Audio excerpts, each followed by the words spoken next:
به نام خدا. مهنوش خزایی هستم. میخوام موضوع گراف رو امروز براتون توضیح بدم.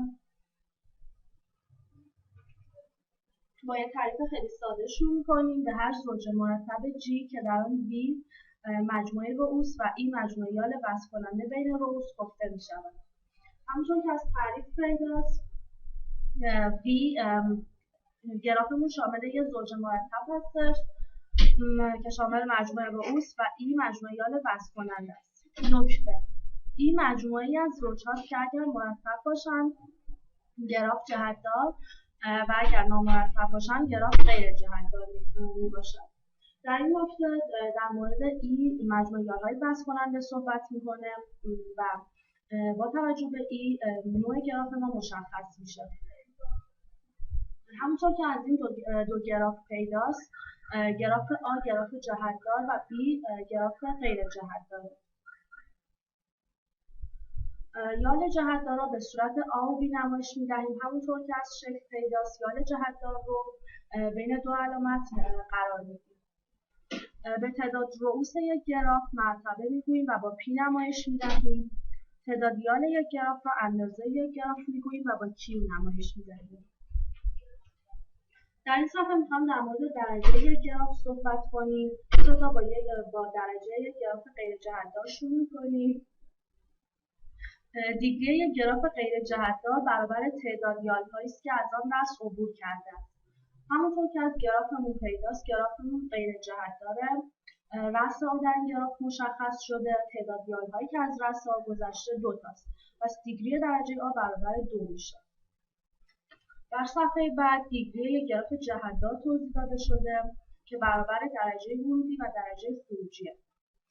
به گراف روبرو دقت کنید. گرافمون همونطور که از شکل پیداست گراف جهت‌دار هستش. رأس آ مشخص شده. برای به دست آوردن توتال دیگری آ، این دیگری آ یعنی همون درجه ورودی و اوت دیگری آ درجه خروجی رو با هم جمع می‌کنیم و توتال دیگری آ به دست میاد.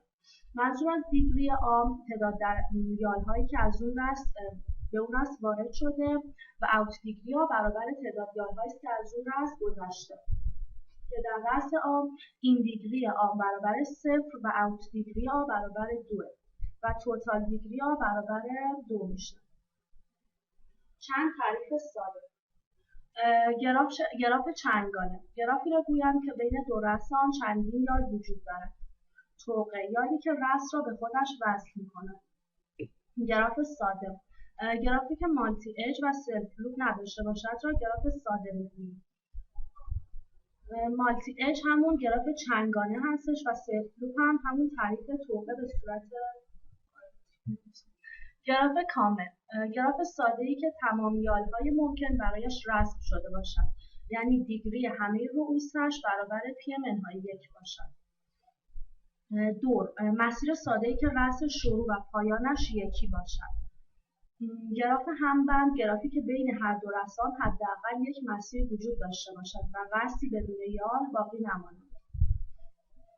همونطور که از گراف روبرو پیداست، بین رأس 4 و رؤوس دیگه هیچ یالی رسم نشده.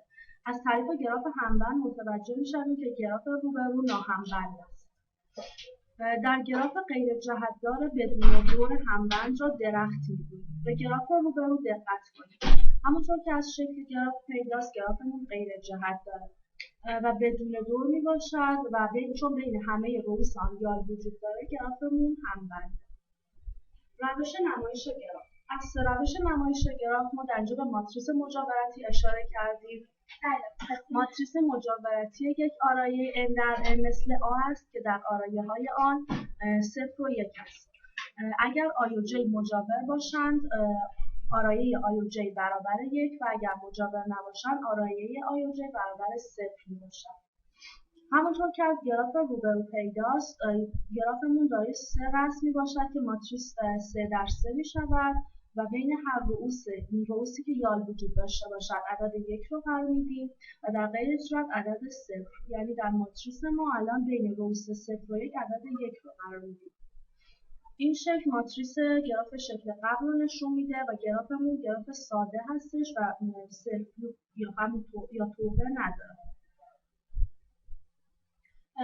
مجموعه نکات. نکته 1 تعداد یک‌های یک ستون یا سطر درجه رأس متناظر رو مشخص میکنه.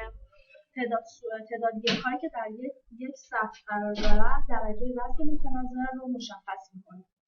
نکته 2 اگر توان یک ماتریس رو به دست بیاریم علاوه بر متقارن بودن، درایی‌های روی قطر اصلی درجات رؤوس رو نیز مشخص میکنه.